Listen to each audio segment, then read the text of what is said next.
नमस्कार दर्शक बंधु सुनयना धारावाहिक आज अध्याय आपने देखा पाइबे जिते सुनयना कहते मत कि गोटे करने पड़ो जमी विवेक बाबू खोजा आसिले से मत पाइबे। यापर से कौन कर रास्तार चूड़ी पकई पकई निज हाथ जावाक लगी। तो यापर से जाकि पहुँची जाती आदिवासी लोक मान मुखिया सामने। तो सुनयना मन मन कहते एमाने किए ये कौ जगह लगुच एमाने निश्चय मम्मी को ये आनी थे। यापर से देखा लगी नजर पड़ी बुलबुल देवी बंधा होती गोटे गचरे। यापर कहते मम्मी कहीकि जमी जावाक लगी से अटकई मत कहीं अटकाउं मत जावाक दिंतु मम्मी को पाखक मत कहीं अटकाउं प्लीज प्लीज मत जावाक दिंतु। तो बुलबुल देवी कहते ये कहीं केमी चिल्लाऊँ निजे तो मर मत भी मार। यापर कहते प्लीज प्लीज मो मम्मी को छाड़ी दिंतु।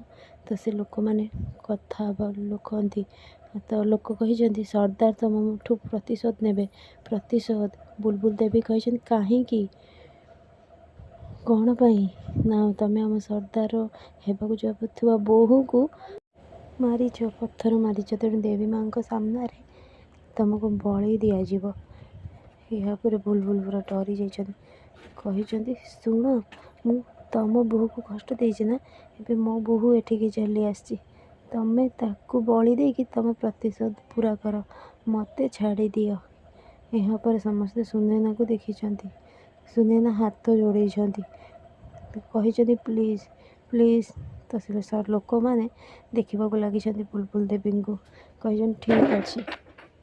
सुनयना को सेठारू से मैंने नहीं जाइछन्ति। यापर कहते बुलबुल बस सुनयना को बलि देला परे मत एठू छाड़देवे। यापर विवेक जावाक लगी भाविबाक लगी। तो सुनयना कहते प्लीज मत छाड़ी दियो प्लीज मोर भूल हो मत क्षमा कर दियो। विवेक कहते क्षमा तुम ये केयरलेस मो मम्मी आज हजि जाइछन्ति तुमको केमिति क्षमा करदेवी सुनयना तुमको जमार भी नुहे। यापर सुनयना कहते मु मानुछि मो द्वारा बहुत बड़ भूल होती घर को आसिली आ समस्ते मिसी मम्मी को खोजा। तो विवेक कहते चुप मो मम्मी को थरे हर सारी आ केबे भी हरइबा चाहूनी तुमको केबे क्षमा करी। तो विवेक कहते मुझे सुनयना को रागरे केते कौन कहीदेली मु बुझीपारे केमिति सुनयना मोठू अधिक मम्मी को केयर करती। I am sorry Sunayana I am sorry मु आसूची तुमको आ मम्मी को नवा लगी। तो ठीक से पुलिस माने अटकई।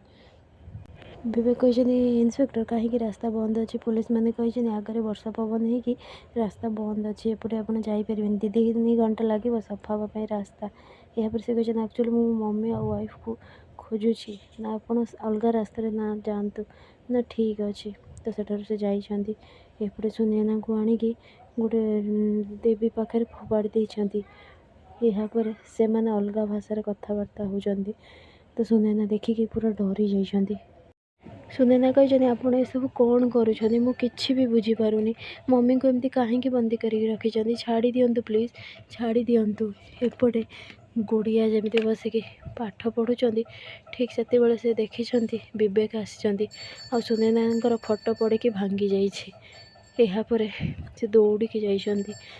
विवेक भी देखिकी पूरा आश्चर्य मंदिर दीप लिभिजा पूर्व विवेक धरी देइछन्ति गुड़िया फोटो उठे कहते मामा कहते पापा देख ना मामा को फोटो फ्रेम तले पड़ी भांगी गला। यापर जेजेमा कहते विवेक तू हेले तू आसिलु सुनयना कहीं। यापर गुड़िया कहते जेजेमा मामा। तो विवेक कौन कर अटक मना कर से बुझी जाइछन्ति। तो जेजेमा कहते माने मो कहवा माने सुनयना मंदिर जाइछि सब ठीक ठाक। तो यापर विवेक कहते हाँ मम्मी सुनयना मम्मी 2 जन जाक ठीक अच्छा बेटा किसी टेंशन नाई देख खाली बाहर फोटो फ्रेमटा भांगी जाइए किंतु भितर फोटो तो ठीक अच्छे ना बेटा तुम्हें बहुत सुंदर कार्ड बनाऊच। मामा घर को फेरला भितर तुम्हें फोटो पाई सुंदर फोटो फ्रेम बनईदब मामा देखिले बहुत खुशी हो। तो गुड़िया कहते हाँ पापा मुझे फोटो पाई गोटे बहुत सुंदर फोटो फ्रेम बनईदेवी। विवेक कहते वेरी गुड बेटा जाओ आराम से रूम रे बसिकी बनईब। एपटे ଭାନୁ କହିଛନ୍ତି ଆରେ ବିବେକ ତୁ ଏତେ ଜଲ୍ଦି ଆସିଗଲୁ, ସୁନୟନା ଆଉ ବୁଲବୁଲ ଦେବୀଙ୍କର କିଛି ଖବର ମିଳିଲା ନା? ନାଇଁ ବାପା, ରାସ୍ତାରେ ଗଛ ପଡ଼ିକି ଭାଙ୍ଗି ଯାଇଛି, ରାସ୍ତା ଯିବା ପାଇଁ ବନ୍ଦ, ଯାଇ ହେଲାନି। ଏହାପରେ ରୁଦ୍ର କହିଛନ୍ତି ହେଲେ ବିବେକ ଯଦି ଗଛ ପଡ଼ିକି ଭାଙ୍ଗି ଯାଇଛି ତାହେଲେ ଅପା ଆଉ ସୁନୟନା କେମିତି ଆସିବେ?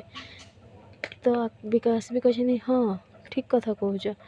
ଏପଟେ ଛନ୍ଦିତା କହିଛନ୍ତି ଆମର ଆଉ କିଛି ବାଟ ନାହିଁ, ଆମେ କେବଳ ଠାକୁର ପାଖରେ ପ୍ରାର୍ଥନା କରିବା ଭଲରେ ଭଲରେ ଅପା ଆଉ ସୁନୟନା ଘରକୁ ଫେରି ଆସନ୍ତୁ।